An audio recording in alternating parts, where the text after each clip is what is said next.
Assalamualaikum warahmatullahi wabarakatuh. Apa kabar Sobat Lantas? Selamat datang di acara Talk with Satlantas, podcastnya Sobat Lalu Lintas. Bersama saya Ibtu Yulisiana yang akan menemani sobat sekalian kurang lebih 30 menit ke depan. Namun sebelum saya mulai, saya sudah mempersiapkan satu buah pantun buat Sobat Lantas. Pagi-pagi pergi ke pasar buah, jangan lupa bawa uang cash. Bulan puasa, gak usah gibah, lebih baik nonton podcast. Cakep. Terima kasih. Baik, Sobat Lalu Lintas sekalian, sebagaimana kita ketahui bahwa di era revolusi industri 4.0 saat ini, bahwa dunia digitalisasi sudah seperti merajai. Informasi maupun teknologi saat ini sudah masuk di segala aspek kehidupan masyarakat. Kalau bicara soal informasi dan teknologi, tentunya kita sangat melekat dengan sebuah broadcast. Dan tentunya dalam sebuah dunia broadcast itu sendiri tidak lepas dari seorang yang bernama presenter atau penyiar. Dan pada hari ini, kesempatan hari ini, telah hadir tamu saya, tamu spesial. Beliau berkecimpung di dunia broadcast cukup lama. Dan saat ini beliau menjabat sebagai Direktur Radio City Guide. Mungkin langsung saja saya perkenalkan beliau ya, nggak usah lama-lama. Halo Mas Eko, apa kabarnya? Selamat siang Mbak Yulis. Selamat siang Mas Eko, apa kabarnya hari ini? Alhamdulillah sehat. Oke, luar sehat. biasa. Alhamdulillah. Boleh buka masker kita ya? Oh boleh. Mas Siap. Eko sudah vaksin? Sudah? Oke, Sudah booster? vaksin, sudah booster, alhamdulillah. Saya Sudah rasa buka, masyarakat Malang juga kebanyakan udah vaksin ya Mas Eko. Alhamdulillah. Semoga nanti bisa mudik. Insya Allah bisa mudik. Ya. Alhamdulillah hari ini kita bisa ketemu ya Mbak Yulis. Saya merasa spesial karena diundang sebagai ya teman ngobrol Mbak Yulis. Betul. Saya panggilnya Mbak ini karena saking akrabnya kita sering berdiskusi, khususnya kaitannya sama lalu lintas. Betul Mas Eko. Biasanya saya yang diundang Mas Eko ke City Guide ya. Ya, saya yang nodong. Nah, saya ditodong. Hari ini gantian. Saya yang ditodong. menodong, ya kan? Kapan lagi Mas Eko? Apalagi yang saya todong direkturnya. Oke, siap. Baik Sobat Lantas, mungkin ada yang penasaran dengan suara tamu saya, kok mungkin familiar suaranya, atau mungkin pernah lihat wajahnya wirawiri di YouTube mungkin begitu ya. Mungkin biar masyarakat atau teman-teman di luar sana hafal, oh ini toh ternyata suaranya. Coba Mas Eko boleh nggak sedikit aja gitu, mungkin pada saat menyapa pendengar, coba. City Guide 911 FM, your City Guide Radio. Apa kabar Anda kawan? Semoga juga dalam kondisi yang sehat hari ini. Saya Eko Setiawan kembali di program Ijen Talk. Nah, bisa gantiin saya Mas Eko hari ini? Gimana? Bisa gantiin saya hari ini? Iya. Baik. Mas Eko, Gimana, saya pengen Mbak? tahu sudah berapa lama sih Mas Eko menggeluti dunia broadcast? Jadi kalau ditanya di broadcast, khususnya radio ya, saya mulai karir broadcast profesional itu tahun 2006. 2006. Sebelumnya saya mendengar radio. Oke. Kenapa saya dengerin radio? Karena dengan radio itu saya berasa kayak punya teman. Jadi kan dengerin penyiarnya ngomong, Oke. ada informasi, ada hiburan gitu ya. Jadi radio itu adalah teman di kala suasana apapun. Apalagi dulu saya kan orang dusun ya Mbak ya, orang kampung, orang Trenggalek, terus kebetulan juga dari keluarga yang dengan latar belakang sangat sederhana sekali, sehingga di dalam proses pergaulan itu saya tidak begitu famous. Ya, sering misalnya kayak kita main-main gitu ya sama teman-teman yang sebaya, saya sering nggak diajak karena sepeda atau motornya kurang. Oke. Nah maka di tengah mengisi waktu luang itu, killing time-nya adalah mendengarkan radio. Ya, radio di Tulungagung waktu itu. Ya, dengan radio itu saya bisa tahu informasi, saya dapat hiburan, dan saya bisa berimajinasi membayangkan suara penyiarnya. Kadang kalau dengerin suara itu kan kita ngefan banget nih sama suara penyiar, apalagi yang cewek gitu, kalau yang cowok ya. Terus suka ini gimana ya orangnya kira-kira gitu ya. Karena karakteristik radionya itu kan ada theater of mind ya. Jadi ada imajinasi di sana. Nah, itu sangat menyenangkan. Nah, waktu itu tahun 2006 saya memulai karir profesional ketika ada sebuah radio baru yang sudah berizin, radio resmi, waktu itu paling besar di Trenggalek, dan karena saya sering dengerin radio gitu ya, sehingga paling tidak saya menirukan gaya penyiarnya itu bisa gitu.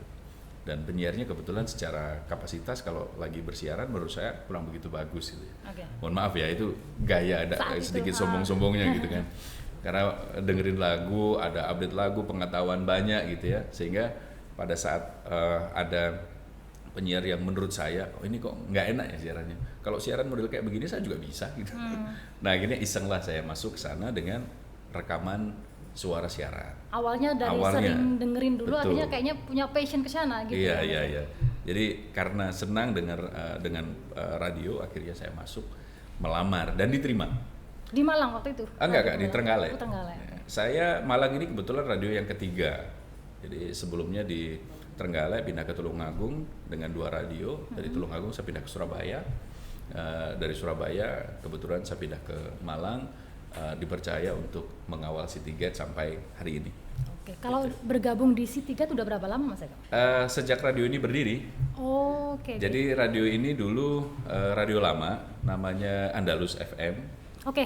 Nah, di tengah perkembangan zaman, kebetulan owner kami ingin memiliki sebuah media yang bernama media konvergensi, berbagai multi platform ya, ada TV, ada Arema TV ya, ada Malang Post, terus juga ada radio dan juga ada online-nya.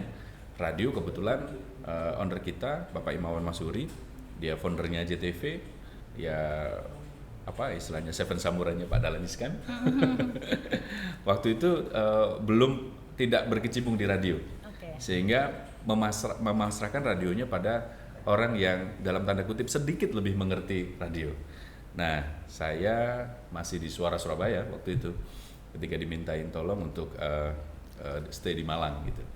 Akhirnya kita mulai mengawal Citygate itu lahir tahun 2017. Ya jalan aja gitu. Tapi kita punya mimpi nanti radio ini sebagai epicentrum mercusuar untuk bicara akselerasi Malang Raya di berbagai sektor gitu ya.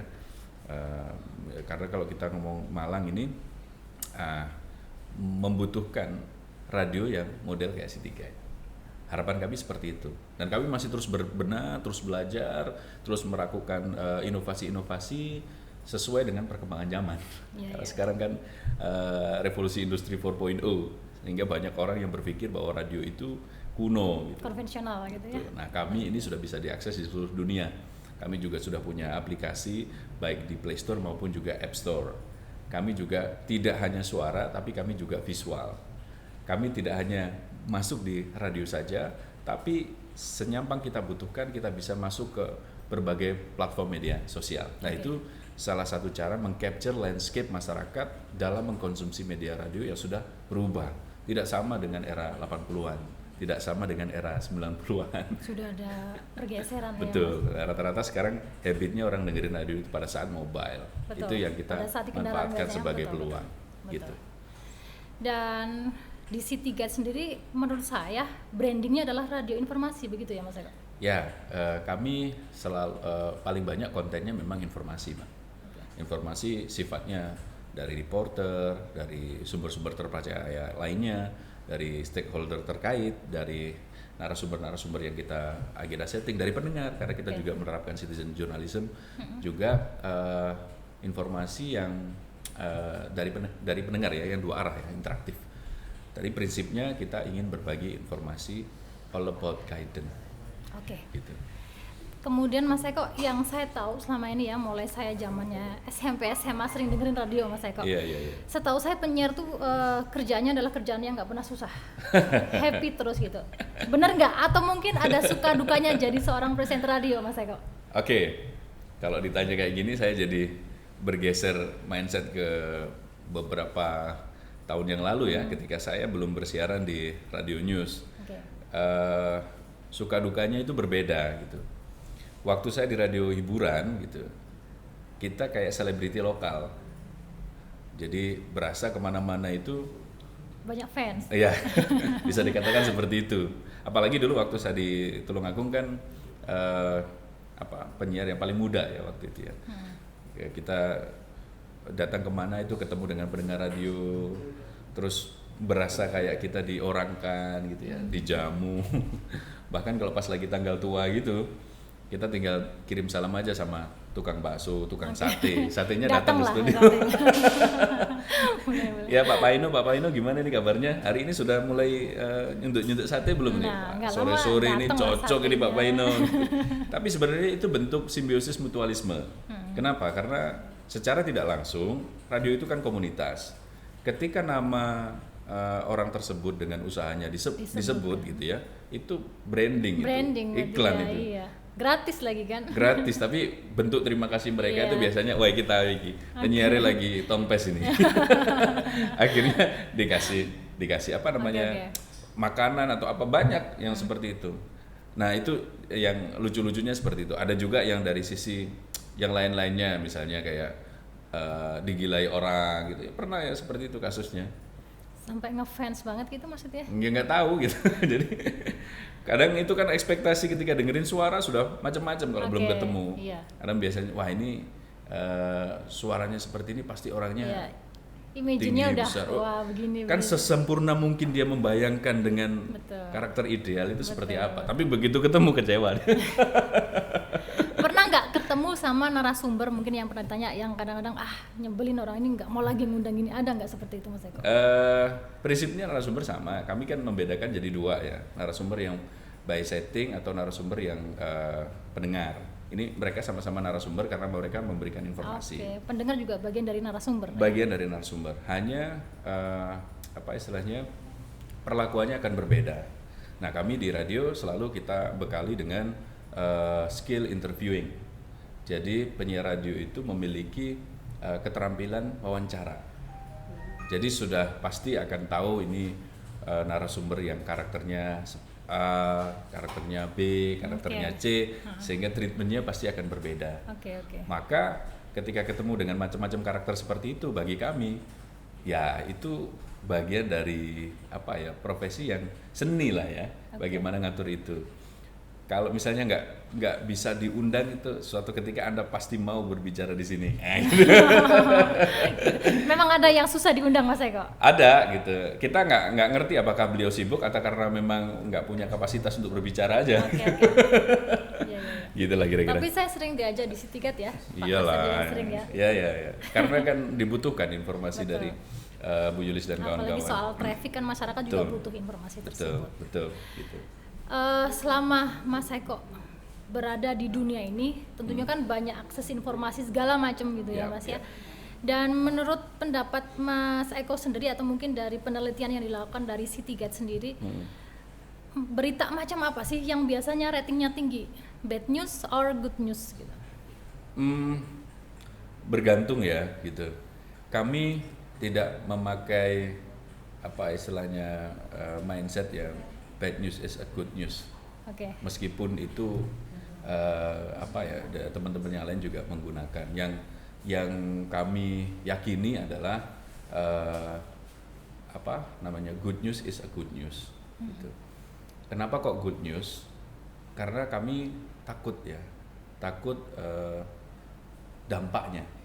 Dampak ketika kita selalu menyiarkan hal-hal yang negatif, nanti pada audiens akan jadi negatif. Maka ketika ada informasi negatif, yang kami lakukan adalah bagaimana membuat informasi yang negatif itu jadi positif. Sehingga dampak yang akan ditimbulkan dari proses penyelenggaraan siaran itu jadi positif.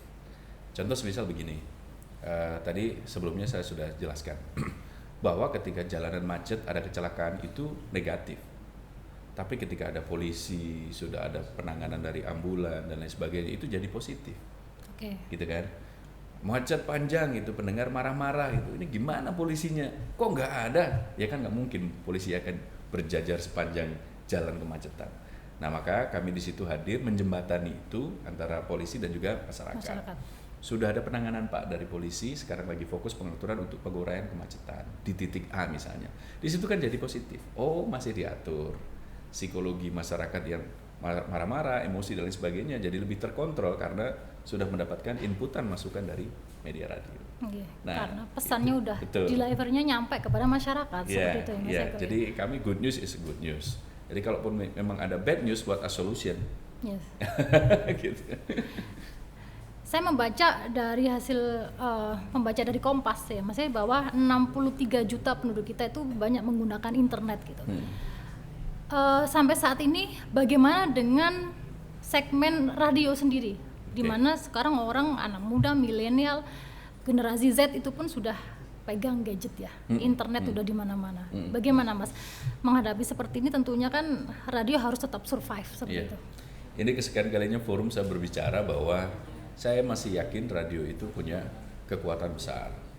Karena kalau kita melihat latar belakang radio itu dulu ya, zamannya Orde Baru, radio lembaga penyiaran swasta seperti kami dilarang ada berita dan juga informasi.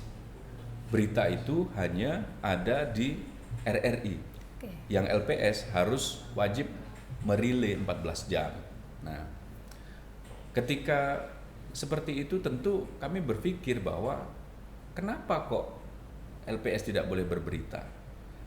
Ada apa radio tidak boleh menyampaikan informasi? Padahal masyarakat butuh informasi. Ini tentu gitu. dalam tanda kutip ya. Kenapa tidak diperbolehkan? Saya menduga kalau misalnya diperbolehkan, ada pengaruh yang kuat ketika radio itu bersiaran berita, ya akan mempengaruhi masyarakat. Contoh misalnya begini, seperti yang kita tahu, Perang Dunia Kedua terjadi itu juga karena peran radio. 10 November terjadi gempuran hebat, itu juga ada pengaruh radio karena Bung Tomo orasinya lewat radio. Maka kami menduga bahwa radio itu punya kekuatan besar, tinggal bagaimana treatmentnya, man behind the gun dari radio itu siapa, kan gitu. Kalau radio yang selama ini kita amati ketinggalan zaman karena tidak mau berubah. Tapi landscape masyarakat yang sudah berubah, maka radionya harus berubah. Kayak kita meyakini bahwa radio itu adalah stasiunnya kereta. Kereta berubah, stasiunnya juga harus berubah, menyesuaikan. Jadi nggak bisa misalnya Shinkansen tiba-tiba langsung di stasiun Malang gitu kan, nggak prefer gitu loh. Jadi harus ada penyesuaian. Maka dengan adanya era digitalisasi seperti sekarang ini, kita masuk ke berbagai platform, Mbak Yulis. Jadi kita bisa visual, kita bisa diakses dari seluruh dunia lewat streaming ya. Itu yang kita lakukan, termasuk kita sinergi dengan media-media yang lain. Karena kami part of media Arema Media Group yang di dalamnya ada Arema TV, ada Malang Post cetaknya, ya, ada Amek ID, malangpost.com dan Radio Citycat FM sendiri. Gitu. Maka itulah perubahan-perubahan. Nah nanti kelak media itu satu yang dinamakan konvergensi. Nah jangan-jangan karena sifat fleksibilitasnya yang hanya suara, radio itu yang nanti akan jadi mercusuarnya karena dia masuk bisa menempel kemanapun. Contoh sekarang kita lagi podcast. Podcast itu apa sih? Podcast itu iPod broadcast. Awalnya suara, tidak tervisualisasi. Dan ini sebenarnya produk lama, di Amerika sudah lebih dulu ada gitu ya. Ilmunya ilmu apa? Seperti ilmu radio. Betul. Kan? Ilmu ad-libbing yang dipakai. Bagaimana dia bertutur, bagaimana dia bercerita. Gitu ya. Jadi siaran dulu kan ada orang masih dengerin iPod pakai MP3 ya, MP3. Nah, itu ada apa istilahnya bawaan kontennya dari iPodnya sendiri itu muatan yang persis kayak siaran radio yang dia siaran top 40. Kalau nggak salah penyiar Amerika Rick Dees. Kalau nggak salah ya. Jadi dia siaran top 40 yang tampil dimasuk di platform iPod. Namanya iPod Broadcast. Makanya jadi podcast. Gitu ya. Jadi base-nya sebenarnya ya seperti radio. Radio. Kita berbicara ini kan radio, cuma bedanya radio itu hanya auditif, hanya suara itu. Bahwa adiknya yang lahir berikutnya TV itu adiknya radio. Radio lebih dulu ya. Bahwa TV lahir tinggal ditampilkan gambar. Nah, sekarang ini kan radio berlomba-lomba untuk jadi TV. Tervisualisasi. Tapi menurut saya mestinya karakteristiknya radio yang harus dikuatkan karena gambar di radio jauh lebih bagus daripada di TV, ya kan?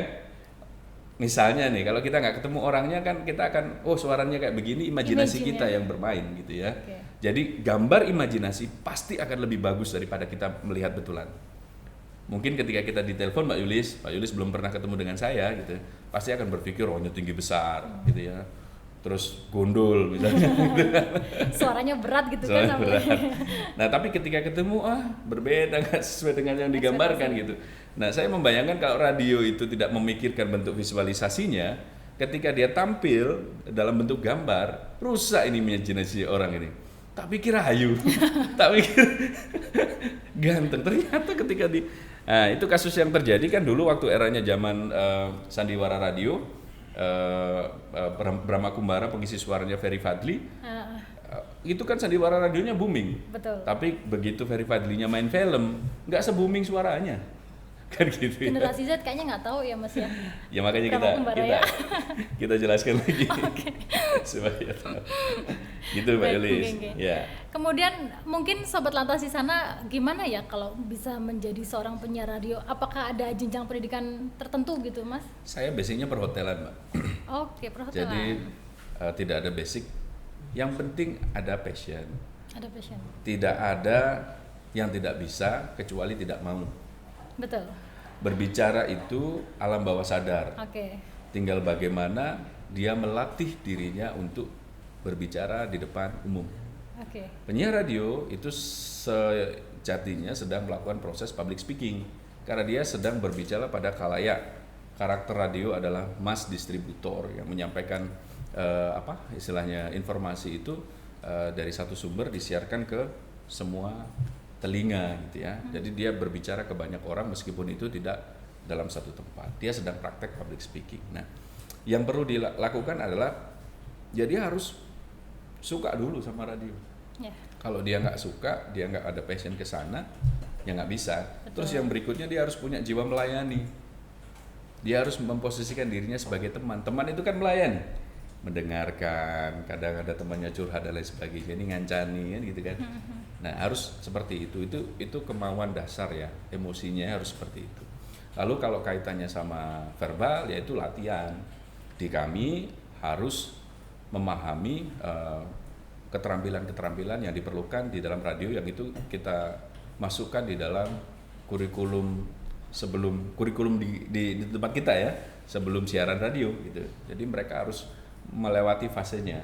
Mereka harus bisa writing, mereka harus bisa reading, mereka harus bisa announcing skill. Announcing skill itu verbal ya. Mereka juga harus memahami jurnalistik. Mereka juga harus memahami produksi audio itu seperti apa. Mereka juga harus memiliki keterampilan reporting. Mereka juga harus memiliki keterampilan interviewing. Jadi 7 skill itu harus terinternalisasi pada satu SDM radio.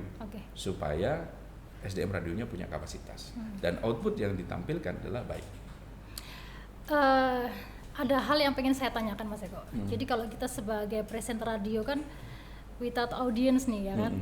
Nah, feel-nya beda nggak ketika kita ngomong di radio di mana nggak ada audience atau mungkin kita ngomong di depan, mungkin sebagai presenter yang tatap muka langsung mungkin atau MC, feel-nya beda nggak Mas Eko? Kalau feel beda pasti beda karena kan di radio kita nggak berhadapan langsung ya, kita nggak ditonton langsung. Tetapi prinsipnya mau di radio maupun di depan audiens kuncinya cuma 3. You know yourself, you know your audience, you know your material. Jadi kita tahu sih kapasitas kita itu seperti apa, kita di situ sebagai apa, lalu kita akan berbicara apa terkait dengan materi, dan itu ya kita harus pahami. Ya, lalu kita memahami audiens kita itu siapa, sehingga nggak mungkin kalau kita pakai bahasa akademis kalau misalnya narasumbernya itu golongan-golongan yang dalam tanda kutip bukan dari akademis gitu ya, sehingga bagaimana yang sulit, istilah-istilah sulit itu kita coba untuk sederhanakan supaya komunikasinya nyampe dan ada impactnya, gitu kira-kira. Dan pertanyaan terakhir nih, harapannya Mas Eko terhadap siaran radio yang khususnya di Malang dulu deh, harapannya seperti apa? Jadi harapan kami semua industriawan radio berpikir industrinya, ya, tidak berpikir sendiri. Misalnya saya sebagai C3 saya tidak berpikir saya sebagai C3, Tapi bagaimana potensi yang ada di Malang itu kita sama-sama sampaikan lewat platform yang namanya radio. Nah, dengan cara seperti apa? Dengan cara kita kan radio itu ada segmennya macam-macam ya. Jadi dia harus benar-benar konsentrasi pada segmennya. Ya. Kalau sudah konsentrasi pada segmennya, dia punya pengaruh yang kuat pada segmennya, disitulah radio akan terlihat ketika dia memiliki pengaruh yang kuat. Tidak melulu informasi, hiburan pun juga sama. Kalau dia bisa merasuk ke berbagai lini komunitas, ya, pasti apa yang dia akan sampaikan itu dianggap benar dan itu punya pengaruh yang kuat. Nah, itu potensi yang kuat. Nah, makanya kembali lagi bahwa radio itu harus memiliki unsur to educate, to inform, to entertain, termasuk juga dia wahana kontrol sosial. Karena yang paling mudah menyampaikan informasi atau masukan-masukan terhadap dalam tanda kutip kritik pemerintahan yang konstruktif ya, itu bisa lewat radio dengan mudah itu. Tanpa download aplikasi, tinggal telepon atau WhatsApp aja, udah gampang. Nah, itu nanti bisa tersampaikan. Nah, kalau orang radionya sadar bahwa ini harus kita bangun pengaruh pada radionya, nah itu nanti industri radio akan kembali dilirik. Dan satu catatan lagi, sekarang ini landscape-nya berubah. Orang dengerin radio itu rata-rata menengah ke atas. Oh gitu? Karena habit mereka mendengar radio pada saat di mobil. Di minimal mereka punya mobil. Kalau orang punya mobil, paling nggak kelas mereka adalah BAA+. Dan mereka orang-orang yang punya kesibukan cukup tinggi ya Mas? Betul, karena karakteristik radio keistimewaannya adalah media sambil. Siapa yang di mobil nggak dengerin radio? Dengerin MP3 misalnya, bosen. Okay. Bosen kalau lama-lama. Maka dinamika siaran radio itu menghilangkan penat, termasuk kita menambah wawasan dan informasi. Betul, informasi yang mudah sekali kan? Murah. Jadi pada saat kita mengemudi tanpa mengganggu konsentrasi kita. Dan efektivitasnya luar biasa. Kita tahu dampaknya perang 10 November, kita tahu perang dunia kedua, radio. Betul. Ya. Luar biasa. Oke. Baik Mas Eko. Siap. Terima kasih banyak sama-sama sudah Mbak Yulis berkenan hadir di tempat Mohon maaf saya. kurang lebihnya. Insya Allah mungkin kita bisa ketemu kembali di lain waktu. Boleh, atau selama mungkin diperlukan, saya siap. Boleh, siap. Insya Allah kita saling mengunjungi lah ya Mas siap. ya. Ya, baik. Terima kasih ilmunya, terima kasih informasinya hari ini. Terima kasih Mbak Yulis. Insya Allah kita bertemu kembali. Baik Sobat Lantas, sekian dulu yang bisa kami sampaikan. Mudah-mudahan informasi yang kami ambil dari narasumber kita hari ini bermanfaat. Dan untuk mengakhiri acara, saya masih punya satu pantun untuk Sobat Lantas. Naik motor pakai helm, naik mobil pakai sabuk pengaman. Jangan salahin kalau dia diem, kamunya yang gak perhatian. Oke, sekian dari saya Ibtu Yulistiana undur diri. Wassalamualaikum warahmatullahi wabarakatuh.